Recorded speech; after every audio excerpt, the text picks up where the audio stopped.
যমুনার বুকে জন্ম নেওয়া এক বিস্তীর্ণ দ্বীপ টিনের চর, যা জামালপুর জেলার দেওয়ানগঞ্জ উপজেলায় অবস্থিত। আজকে আমাদের যাওয়ার পালা দেওয়ানগঞ্জ উপজেলার টিনের চরের উদ্দেশ্যে। সকাল সকাল বেরিয়ে পড়েছি টিনের চর যাওয়ার জন্য। সকালের নাস্তার জন্য খেয়াঘাটের হোটেলে রান্না করা ছিল আলুর দম আর ডিম তরকারি।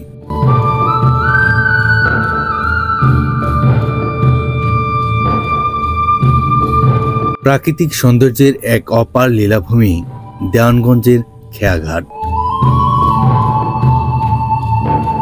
জামালপুর জেলার ঐতিহ্যবাহী একটি উপজেলা হলো দেওয়ানগঞ্জ। এই দেওয়ানগঞ্জের বাহাদুরাবাদ ঘাটেই একটা সময় বাইরের দেশ থেকে যত ধরনের পণ্য সামগ্রী আসতো, সেটা বাহাদুরাবাদ ঘাট হয়েই বাংলাদেশে প্রবেশ করত। কিন্তু সেই বাহাদুরাবাদ ঘাট এখন প্রায় বিলুপ্তির পথে। টিনের চর যাওয়ার জন্য আগে থেকেই কথা বলা ছিল খেয়া নৌকার মাঝি বিল্লাল ভাইয়ের সাথে।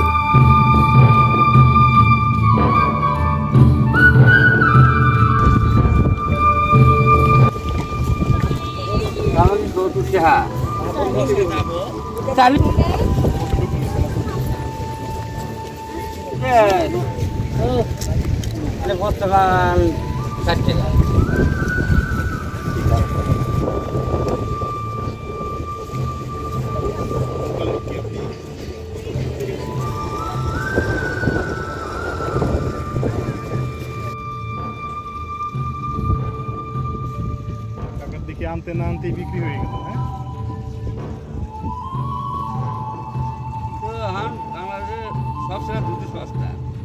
সব থেকে দুধ সস্তা।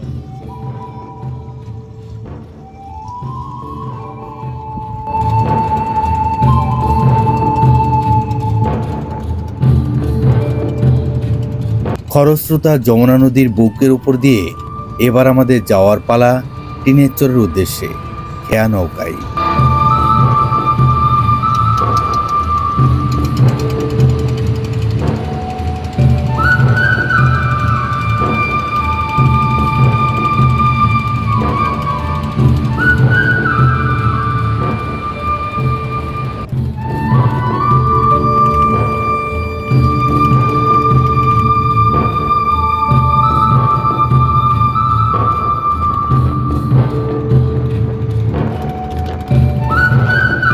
বর্ষাকালের নতুন পানিতে যমুনা নদী সেজে উঠেছে নতুন রূপে।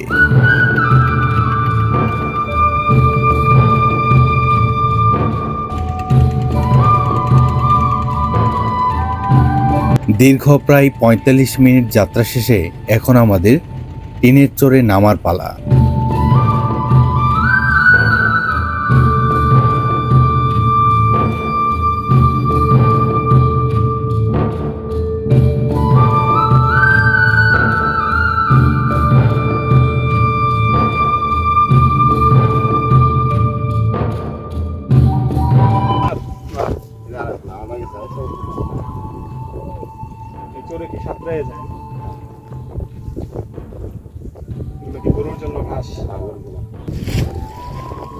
যমুনা নদীর পারে আপনাদের এই টিনের চরে আপনারা কেমন আছেন? মোটামুটি এখন ভালোই আছে। না পাই আপনাদের এখানকার মানুষের প্রধান পেশাটা কি আসলে? এই মনে করো চর ওই চর ভাঙছে, আবার এই চর হয়েছে, আবার সাজি করে আর কি। এ পর্যন্ত আপনারা কতবার নদী ভাঙনের শিকার হয়েছেন আসলে? ভাই নদী বাবা যে আমি মেলা খান আরো বের ভাঙছি। আমার বাড়ি বড়ি করা আছে, ওই মাদের সাথে ছিল বাড়ি, বুঝছে? যে চরটা দেখে না, ওই এই চরটা মাঝখানে আর কি আঙ্গুলের জায়গা জমি উঠছে, কিন্তু অল্প বালু চলতাম করা যাবে। তারপর বাড়িটা একই এই চরগুলাতে আপনার যে কথা আছে ডাকাতির এগুলো এখন কি আছে? এগুলা ডাকাত হয় না? চুরি ডাকাতি মানে এর আগে কোন চরে ছিলেন আপনারা? আমরা প্রথম ছিলাম ভাঙা পরে আবার চরে মাঝখানে এনে ভাঙা পরে আবার এনে আছে, আবার সরকারি ছিলাম 2 বছর। এই এইভাবে 5 বার বাড়ি ভেঙে আনে যাওয়ার চেষ্টা করে আছে।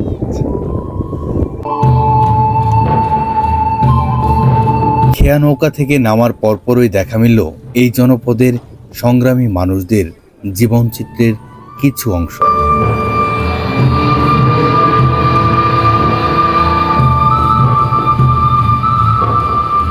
বর্ষাকালে বন্যা আসার আগেই নিজের নৌকা ঠিক করে নিচ্ছেন মাঝি।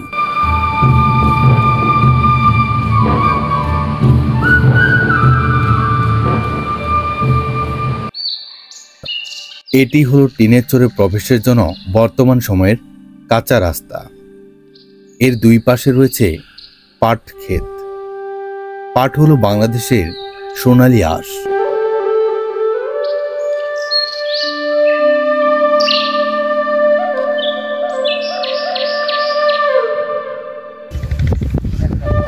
আসসালামু আলাইকুম।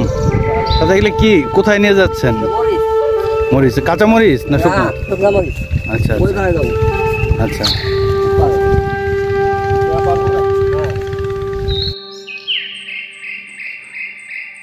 এখানে নদী শুধু জীবন দেয়নি, নিয়েছে স্মৃতি, জমি আর মানুষ। এই চরকে বলা হয় টিনের চর, যে জীবনের গল্প নদীর বাঁকে বাঁকে লুকিয়ে রয়েছে। এই জনপদের উত্তরে রয়েছে রাজীবপুর গাইবান্ধা, পশ্চিমে গাইবান্ধা সদর ও ফুলচারি, পূর্বে ভারতের মেঘালয় ও বক্সিগঞ্জ ইসলামপুর, দক্ষিণে ইসলামপুর। জামালপুর জেলার দেওয়ানগঞ্জে এমন কয়েকটি চর রয়েছে যেগুলো যমুনা নদীর ভাঙনে আসছে, বিশেষ করে পশ্চিম দেওয়ানগঞ্জে। অনেক জায়গা নদীর পাড়ে বিলীন হয়েছে বা এখনো বিলীন হওয়ার তথ্য পাওয়া যাচ্ছে।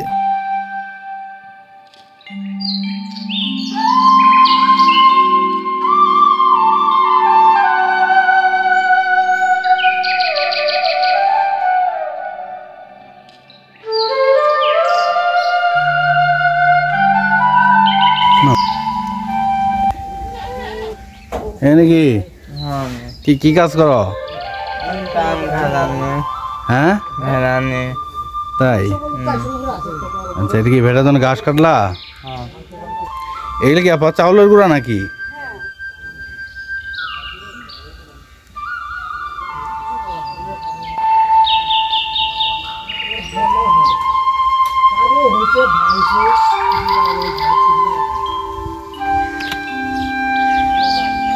এখানে রাখা রয়েছে এই জনপদের কৃষকদের জমিতে সেচ দেওয়ার মেশিন।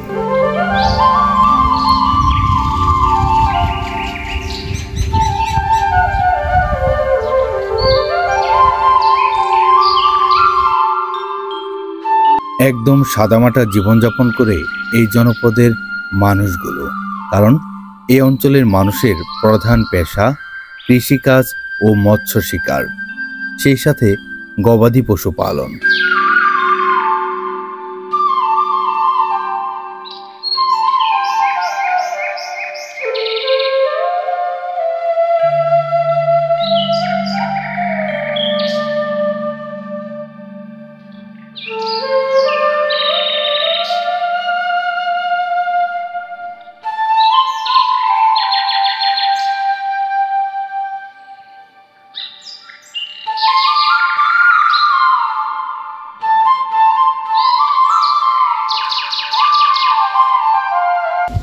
আপনাদের এই টিনের চরের আপনারা কেমন আছেন? আসলে মোটামুটি আল্লাহ ভালোই রাখছে। তাই আপনাদের এই চরের মানুষ মানে প্রধানত কি কাজের উপর নির্ভরশীল? কৃষি, গবাদি পশু, মাছ শিকার। মাছ শিকার। আচ্ছা আচ্ছা। আপনাদের এখানে মানে কি ধরনের চাষটা বেশি হয়? মরিচ আর ভুট্টাই বেশি হয়। ধান তেমন হয় না? ধান ধান হয় কিছু কিছু জায়গায়।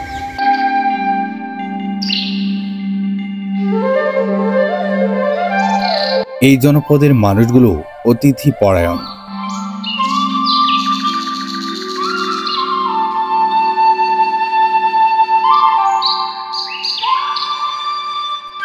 মাঝে মধ্যেই দেখা মিলবে ছোট ছোট দুই একটি দোকানের, যেখানে নিত্য প্রয়োজনীয় জিনিসপত্র রাখা রয়েছে।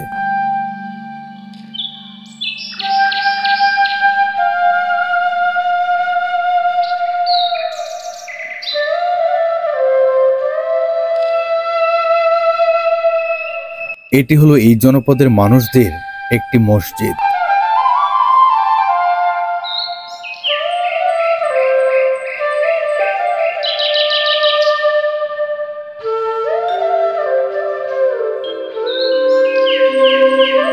ভাইরাসজনিত কারণে গবাদি পশু অসুস্থ হওয়ায় চিকিৎসা দিচ্ছে গ্রাম্য পশু চিকিৎসক। এখন যে ঘরটি দেখতে পাচ্ছেন এটি হলো নতুন হলকারচর সরকারি প্রাথমিক বিদ্যালয়, যা 2008 সালে প্রতিষ্ঠিত হয়েছিল।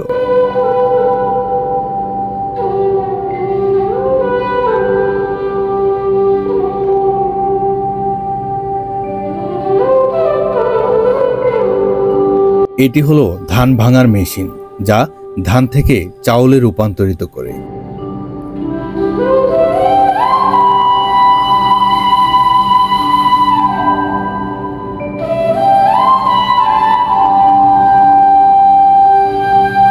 এটি হলো টিনেচরের একটি গ্রাম্য বাজার, যা প্রতিদিন বিকালবেলায় বসে।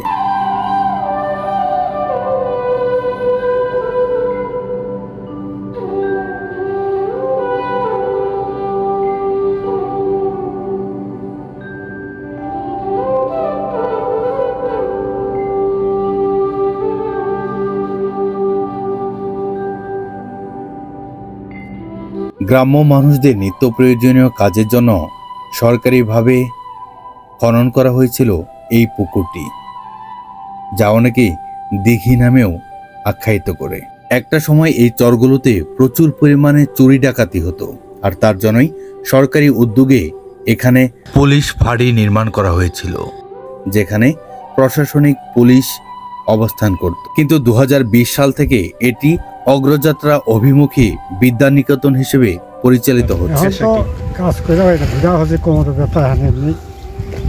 ছেলে মেয়ে কয়জন? ছেলে মেয়ে হলো 4 জন। সবাই কি কর্ম করে? আপনারা এই পর্যন্ত কয়বার নদী ভাঙনের শিকার হয়েছেন? মেলাবার ভাঙছে, 8-10 বার।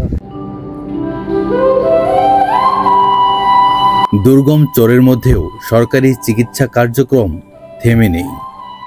বাচ্চাদেরকে দেওয়া হচ্ছে পোলিও টিকা। বাচ্চা তৈরি হয়ে গেছে।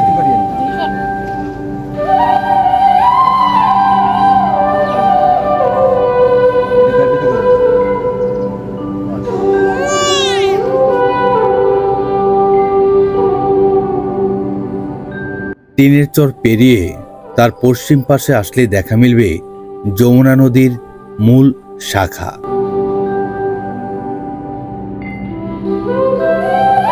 এই জনপদের মানুষগুলো খুবই পরিশ্রমী।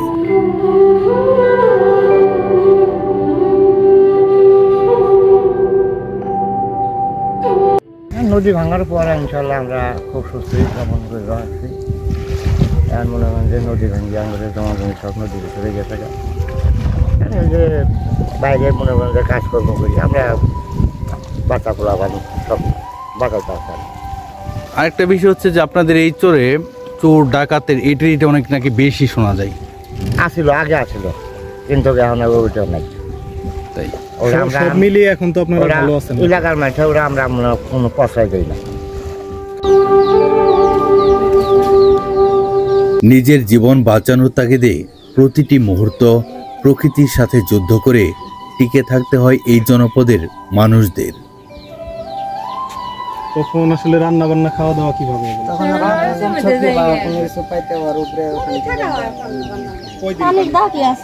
তাই কোন পর্যন্ত আপনাদের পানি কোন পর্যন্ত?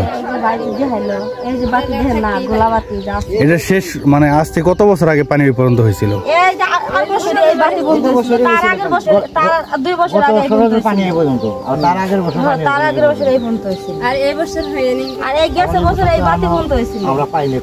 তখন কি আপনারা বাইরে থেকে কোনো সহযোগিতা পান? না আগে কোনো সহযোগিতা দেয় না, মিথ্যা কথা ফেলা। উপজেলা কিংবা জেলা বা ইউনিয়ন আপনাদের যে না স্যার আমরা কোনো আপনাদের ইউনিয়ন কোনটা? আরো মানুষ আছে চুকাইবাড়ি, কোনো সহযোগিতা দেয় না। চুকাইবাড়ি পরিষদটা তো ওই পাশে না?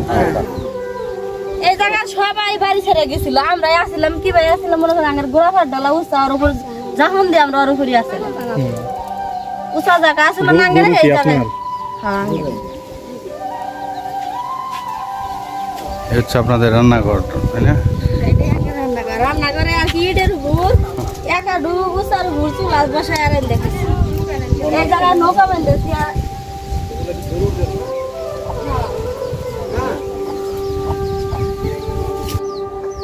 কোন ক্লাসে পড়ো তুমি?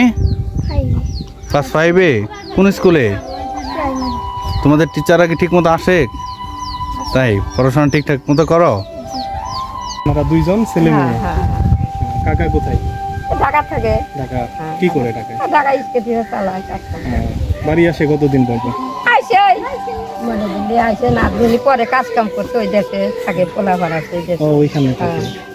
এখানে আপনার ছেলে আছে? হ্যাঁ আমার ছেলে আছে। ছেলে কি রোজগার করে? ছেলে রোজগার করে। যাক।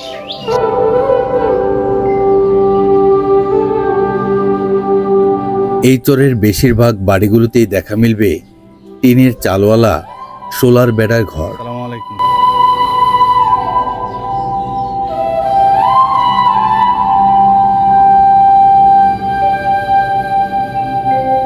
ভাতের সাথে কি? ভাতের সাথে মাছ, ডাল, শাক। শাক এটা কি পালং শাক বলে না? না কলমি শাক। কলমি শাক। মাছ কি কিনা নাকি মারা নিজে? নদীর মধ্যে মাছ মারবে গেছে আমি ভাই। একদম টাটকা মাছ দিয়ে রান্না টাটকা হবে না? মাছ, হ্যাঁ গোরেল মাছ। চাচি কি রান্না করেন? কলা গাছের ক্যান্ডাল, আলু, পটল, মাছ? মাছ। মাছ কি নদীর মাছ? এটা কি মাছ? এখানে চিংড়ি, তারপরে হচ্ছে হ্যাঁ, খুব মজার মাছ। দাঁত নেন খাবেন? না ধন্যবাদ, আজকে না, অন্য।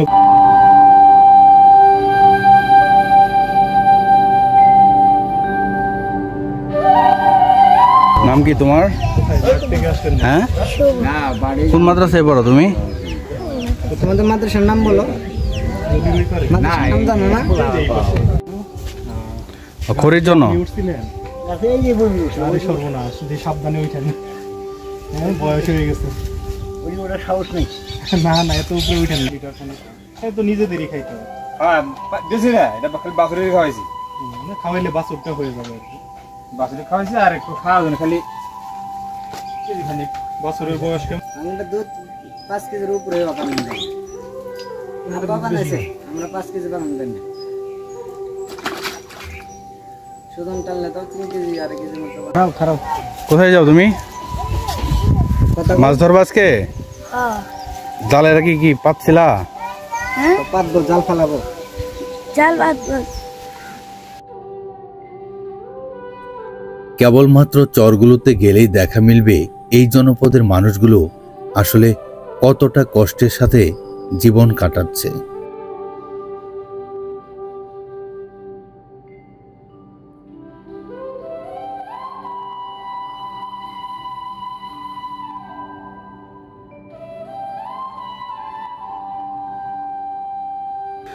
আপনার ছেলে মেয়ে কয়জন? 3 জন। 3 জন। ও কি বড়? না একটা মেয়ে বড়, তারপরে ছেলে, তারপরে এসে। মেয়ে কি বিয়ে শাদী হয়েছে? জি। আচ্ছা আচ্ছা। তো গরু বাছুর তো আছেই না? হ্যাঁ 2টা গরু আছে। সব মিলায় কেমন আছেন? মানে সবকিছু মিলায় তো ভালোই আছেন নাকি? জি। আবাদি জায়গা জমি আছে? আবাদি আদি কর্ম করে খাই মেসের টাকা। আচ্ছা আচ্ছা আচ্ছা, ঠিক আছে।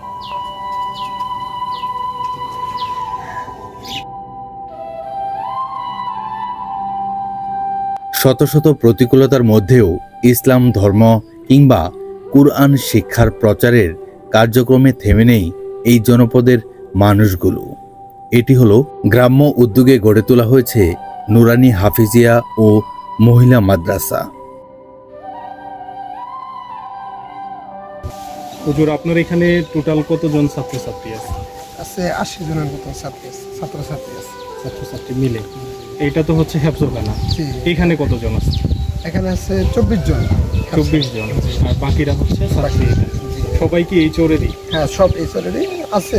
2, 4, 5 জন হয়তো কেউ নানির বাড়ি থেকে পড়ে, কেউ বোনের বাসায় থেকে পড়ে, কেউ হয়তো মামার বাড়ি। আচ্ছা, মহিলা মাদ্রাসায় ছাত্রী কতজন আছে আপনাদের?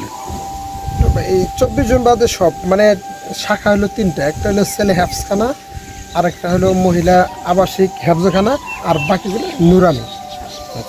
টিচার কয়জন? টিচার 2 জনই আমরা। আমার তো একটা জিনিস ভালো লাগলো যে এই চরের মধ্যে, একটা দুর্গম চরের মতো একটা জায়গায় এতটুকু যমুনা নদী পার হয়ে এই পারে আসতে হয়। তো এখানেও যে ধর্ম প্রচারের, ইসলাম ধর্ম প্রচারের জন্য যে আপনারা একটা মাদ্রাসা হেফজখানা এবং একটা মহিলা মাদ্রাসা করছেন, এটা অনেক বড় একটা উদ্যোগ। আমরা যারা মুসলমান, মানে অন্তত আমাদের জন্য, আমরা যারা মুসলমান ধর্মের, আমাদের জন্য এটা অনেক বড় পাওয়া। কারণ এই একটা দ্বীপের বললেই সাজে, কারণ চতুর্দিকেই পানি, নদী, যমুনা নদী। আমাদের মানে নৌ চলাচল ছাড়া কোনো কিন্তু আমাদের যোগাযোগের মাধ্যম নেই, কোনো রাস্তা নেই। এই এলাকার ভিতরে অবশ্যই মাদ্রাসা হয়েছে অনেক এলাকার জন্য অনেক উন্নতি। দিন শিক্ষার জন্য হাদিস শরীফে আছে যে তুমি যদি চীন দেশে যা শিক্ষা করতে হয়, তারপর তুমি চীন দেশে যা তুমি এলেম শিক্ষা করো। এই জন্য এই চরের ভিতরের জন্য, চরের লোকের জন্য অনেক একটা পাওয়া। পুরুষ কিংবা মহিলা, জীবন চালানোর তাগিদে কেউই থেমে নেই। এবার আমাদের টিনের চর থেকে দেওয়ানগঞ্জ খেয়াঘাটের উদ্দেশ্যে যাওয়ার পালা। সত্যি কথা বলতে প্রকৃতির এমন অপূর্ব রূপ দেখে যে কেউ বিমোহিত হয়ে পড়বে।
ধন্যবাদ সকলকে পাশে থাকার জন্য। আবারও দেখা হবে নতুন কোনো প্রতিবেদনে।